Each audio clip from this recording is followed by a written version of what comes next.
درنو دوستانو د تاریخ مینوالو د پښتنو د قوم د پیژندګلوۍ په اړوند نن د پښتو د ژبې د پیدایښت او د هغه د خپرولو تګلاره په لنډ ډول څیړو. خدای دې وکړي چې تر اخره راسره واوسئ. د پښتو ژبه موږ مخکې وویله چې انسانان د مځکې پر مخ د پلنوالي او ډیروالي له کبله په بیلو قومونو، ژبو او رواجونو باندې وویشل شول. نو همدغه رواجونه او قومونه پروردګار عالم جل جلاله هم په قرآن عظیم الشان کې موږ ته د پیژند په ډول باندې تعریف کوي او وایي چې ای انسانانو، ای د آدم اولاده، ما تاسې پیدا کړاست قبیلې په بیلو شکلونو او صورتونو سره. نو ستاسې په منځ کې هغه څوک د عزت او د اعتبار وړ دی کوم چې د پروردګار عالم جل جلاله د اوامرو او د احکامو پیروي کوي. دا یو په ساده ژبه باندې د دې خبرې وینا ځکه ضروري وه چې موږ وکړل څو د پروردګار عالم په خلقت یا پیدایښت کې د هغه برتریو ارزښتونه کوم چې نن ورځې خلک د خپل قومیت، نژاد او وجود په هکله باندې وایي، ثابته کړو چې په اسلام کې د انسانیت په چوکاټ کې او د انساني ژوند په جوړښت کې دا د برتري لفظ د اعتبار وړ نه دی. نو په همدې لحاظ باندې به اوس راسو موږ د پښتو ژبې ته، یعنی هیڅکله به موږ دا غوښتنه نه کوو او یا به دا په ډاګه نه ظاهروو لکه د جاهلیت په دور کې یا د نن ورځ د ځینو قوم پرسته، نژاد پرسته او ژبې پرسته خلکو په ډول باندې چې بس په د مځکې پر مخ همدغه پښتو ده او بل څه نشته او یا دغه ده او یا دغه ده. نو دا آیات د پروردګار عالم ما ټکي په ټکي نه بلکې په خلاصه معنا کې، په لنډه معنا کې تاسو ته وویل چې بهترین د انسانانو هغه سړی دی، هغه ښځه ده، هغه څوک دی کوم چې د نیکو اخلاقو خاوند وي او د پروردګار عالم د عباداتو او د احکامو په پلي کولو کې مخکشي لري. نو صرف د پیژندګلوۍ په خاطر چې پروردګار عالم وایي ما تاسې پیدا کړاست قبیلې او قومونه، د دې خاطر څو یو د بل سره وپیژنئ. نو موږ دغه بحث د پیژندګلوۍ په خاطر باندې شروع کړی دی چې پښتون څوک دی، د کوم ځای دی، څنګه پیدا سو، څنګه تاریخ لري، څنګه ژبه وایي او څنګه نوشته لري او دا کوم قوم دی. دا د پیژندګلوۍ په اړه باندې ده. نور کوم مسائل زموږ په ایمان کې وجود نه لري. دا چې خلک هر څه وایي هغه دې خپل نظر وساتي. نو د یو اوږده لوی بحث څخه وروسته چې راتېر سو د پښتو د ژبې د پلټلو دپاره پروفیسور کلپرت، پروفیسور ډورن، مستر راورټي او مستر بیلو ډیر مشهور خلک دي چې د پښتو د ژبې د اصل او ریښې په هکله یې څېړنې کړې دي او دې نتیجې رسېدلي دي. یعنې ډېر لوی اوږد بحث به نه کوو، بس لنډ به یې سره راکاږو. پښتو ژبه د سامي ژبو سره هیڅ مطابقت نه لري. دغه عالمان چې ما تاسو ته یاد کړل دا د پښتنو عالمان نه دي، بلکې د اروپا او د بهرنیو هیوادونو څخه مشهور پیژندل شوي لیکوالان، تاریخ پوهان او په اصطلاح د ژبې پوهان دي چې د پښتو د ژبې په هکله باندې څېړنې کړي دي. او دا هم زموږ یو لویه خوشبختي ده چې د پښتو د ژبې په هکله پردي خلک څېړنې کوي. که موږ دا څېړنه کړې وای نو بیا به خلکو ویلی چې دا څېړنه دوی په خپلې ژبې د خپل زړه سره ایستلي دي. خو ښه خبره دا ده چې بهرني خلک یا پردي خلک چې د پښتو سره ارتباط نه لري، د اسلام سره هیڅ ارتباط نه لري، د پښتو د ژبې په هکله باندې څېړنې کوي. نو د پښتو ژبه د سامي ژبو سره هیڅ مطابقت نه لري. دا ژبه د الفاظو جوړښت او ګرامري اصولو له مخې یوه آریایي ژبه ده. آریایان څوک وو؟ کوم قوم وو؟ موږ لږ بحث پر باندې وکړو. د پښتو ژبې په هکله چې کومو مستشرقینو خپل تحقیقات کړي دي، په هغوی کې د ځینو نظرونه داسې دي. فرانسیسي مستشرق مستر جیمز ډارمستټر د پښتو ژبې په هکله داسې نظر لري: پښتو ژبه نه په هندي لهجو کې شامله ده او نه د فارسي څخه پیدا شوې ده، بلکې دا ژبه د زند او استایي ژبه ده. د مستر ډارمستټر په حواله پښتو ژبه د اوستایي ژبې څخه یوه پاتې برخه ده، ځکه د زند سره ډېر نږدې مشابهت لري. یو بل مستشرق مستر جی ای ګریسون په لانګویج سروې آف انډیا کې د پښتو په باب په ډېر تفصیل سره بحث کړی دی. هغه وایي د آریاوو ډېرې قبیلې وې چې د داریوس په ډبرلیک کې د هغوی ذکر 12 قبیلو ته شوی دی. د هرې قبیلې ژبه بېله وه. که څه هم د داریوش د ډبرلیک ژبه فارسي ده چې هغه وخت په فارسي کې ویل شوې وه، خو د اوستا ژبه زند ورڅخه بېله ده، ځکه د اوستا ژبه په اصل کې شرقي ده. یو بل مستشرق ډاکټر ترومپ په ډېره ټینګه سره وایي پښتو په اصل کې د غربي ایراني ژبو ډلې څخه نه ده، بلکې د آریایي ژبو په ډله کې شامله ده. د ډېرې لرې زمانې راهیسې دا ژبه یوه مستقله او زړه ژبه ده. د ده په خیال پښتو د هندي او ایراني ژبو ترمنځ د اتصال کړۍ ده. د جغرافیایي ماحول په لحاظ هم دا منطقه، یعنی د پښتنو منطقه د هندوستان او ایران ترمنځ موقعیت لري. د فرانسې یو بل مستشرق ډاکټر هنري هم په دې عقیده دی چې پښتو یوه مستقله ژبه ده او د ډېرې زمانې څخه د سانسکریت او زند سره په همسایه‌توب پاتې شوې ده. دا کومې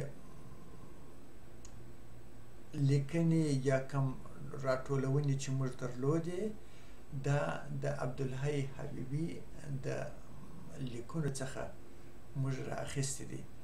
نو تاسې کولی شئ چې د عبدالحی حبیبي لیکنې په همدې باره کې په ډېر لوی مفصل او تفصیل سره ولولئ. په لنډ ډول پښتون هغه قوم دی چې په اول ځل یې په ریګویدا کې د پکتا او پکحت په نامه نوم ذکر شوی دی او په اوستا کې د باخدي په نوم ذکر دی چې د بلخ ښار د هغه څخه مراد دی.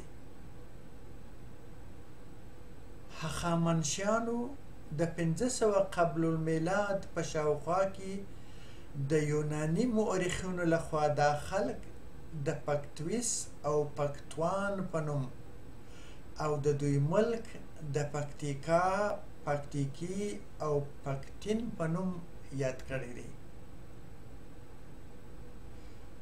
په مستشرقینو کې لومړی ځل پروفیسور لاسن چې د باختري یونانیانو د تاریخ په لیکلو کې لوی لاس لري، د هیروډوتس پکتویس او د اوسنی زمانې لفظ پښتون ترمنځ مطابقت منلی دی، چې وروسته به بیا نورو مستشرقینو لکه ترومپ او ګریسون دغه مطابقت ته خپله غاړه کښېښودله او د دې تاریخ شواهدو څخه دا روښانه سوه چې پښتون قوم یو د اریایي قبیلو څخه یوه قبیله ده چې ژبه یې هم د خپلې کورنۍ څخه ژوندۍ پاتې ده.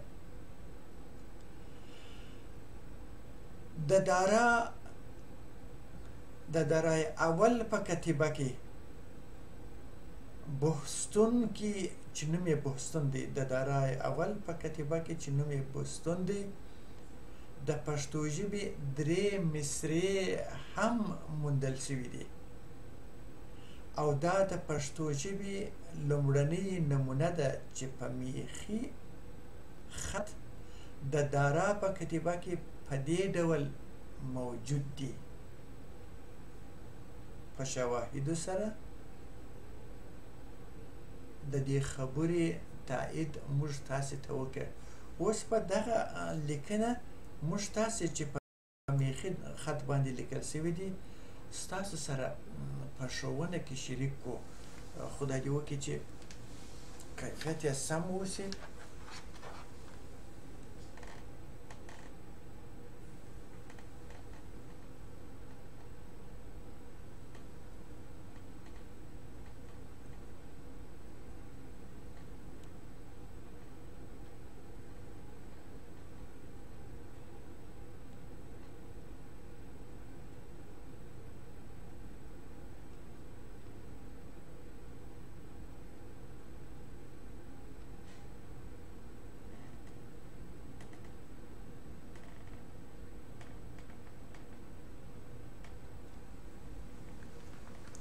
خیر دا اوس به یو لږ غټ کو.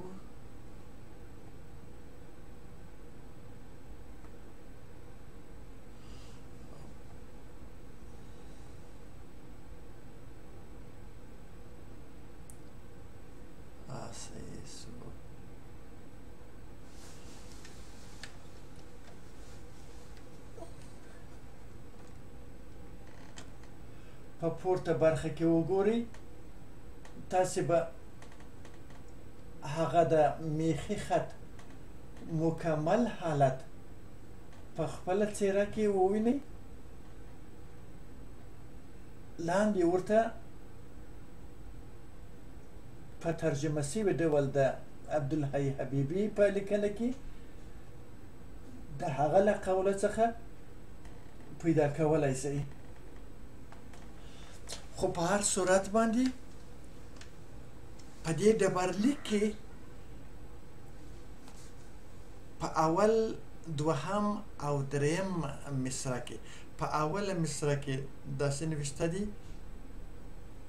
هم آ کرې آنې. په دوهمه مصره کې نوشته دي هم آ نچې درونی. په دریمه مصره کې نوشته دي هم آر کزور نی. کزور نی دا هی داسې لږ یو بغل ته نوشته کړې ده. د ښاغلي حبیبي د تحقیق مطابق دا درې واړه مصرې د پخوانۍ پښتو مصرې دي چې هره مصره شپږ بنده لري او د پښتو ژبې سره د دې مطابقت داسې کیږي. اولې مطابقت یعنی د دې سره په انډول کې په معنا په مفهوم په جوړونه کې دغه معنا لري. نې اړیکه ومه، نې اړیکه هم، نې اړیکه هم یا په قوس کې ومه یعنی نې اړیکه ومه، یعنی اوس موږ وایو نې شریکه ومه.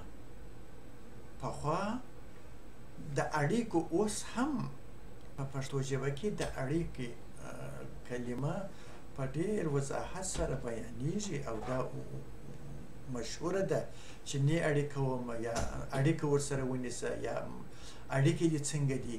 نو خو ډېر استعمال یې بیا نن په شراکت کې دی. نې شریکوم د خپل مال یا د خپل ژوند یا د خپل څه یا شراکت یې ورسره کړی دی یا داسې یا داسې. په دوهمه مصره کې نې دروجنه هم یعنی ومه، نې دروجنه هم یعنی ومه، معنا یې دا ده چې نې دروجنه ومه یعنی نه یې درواغجن کومه. هغه دروجن دروغجن دا یوه معنا ده په مقایسه کې. په درېیمه مصره کې نې خوره کړه هم، نې ځوره کړه هم، نې ځوره کړه هم یعنی چې نې ځورومه. دا ځور په معنا د تکلیف رسولو، د اثر رسولو، ځورول ورته وایو موږ، نه موږ په نن زندو کې. اما ډېر خلک اوس هم همدغه کلمه وایي، مې ځوروه، مې ځوروه. خو دا چې اوس بیا ځینې خلک وایي مې ځوروه، دا د ژوند د اړیکو ارتباطات دي چې د زمان او د مکان په تبدیلېدلو سره تغییرات مومي. خو په هر صورت باندې کمې لیکنې چې موږ تاسې ته دا درې د برلیک څخه د دارا په کتیبه کې موجودې دي ستاسو سره شریکې کړې. نو په دې معنا ده چې پښتو یوه پخوانۍ اصلي پاتې شوې ژبه ده چې خپل اصلیت یې تر ننه پورې ساتلی دی. نه د ایراني فارسي او نه د هندي ژبې او نه د بلې قبیلې څخه راپیدا شوې ژبه ده، بلکې لکه دا خلک چې په خپل قوم، په خپل دود، په خپل رواج او په خپل ټاټوبي کې غونډ پاتې دي، همداسې دا خپله ژبه هم غونډه ساتلې ده. که څوک د دې ژبې یا د دې قوم په هکله بیل نظرونه لري، نو هغه د تاریخي شواهدو سره کم ارزښت نه ساتي. خو د انسانانو خپل نظرونه دي، هر څوک به هر څه وایي. پښتانه اوس هم په همدې ډول په لږ توپیر سره همدا د پښتو ژبه وایي او په خپلو ټاټوبو کې مشت دي. نه خوځېدلي دي او نه خو خوځېدلو ته پاتې شوي دي. تل د خپل ټاټوبي په ساتنه کې په میړانه درېدلي او درېږي. د جغرافیایي ښه موقعیت له نظره د دښمنانو په سترګو کې زوز دی یا خار ګرځېدلی او تل د پردو تر تاخت او تاز لاندې د کلونو کلونو هستۍ په بایللو سره په تش میدان پاتې شوي دي. نو دا هر هغه لنډه او راټوله سوې پوهونه وه چې موږ ستاسې سره د پښتو د ژبې په اړونده شریکه کړه. خدای یې وکړي چې تر بل پروګرامه پورې خوشحاله او جوړ اوسئ. نو په خدای مو سپارم. السلام علیکم ورحمت الله.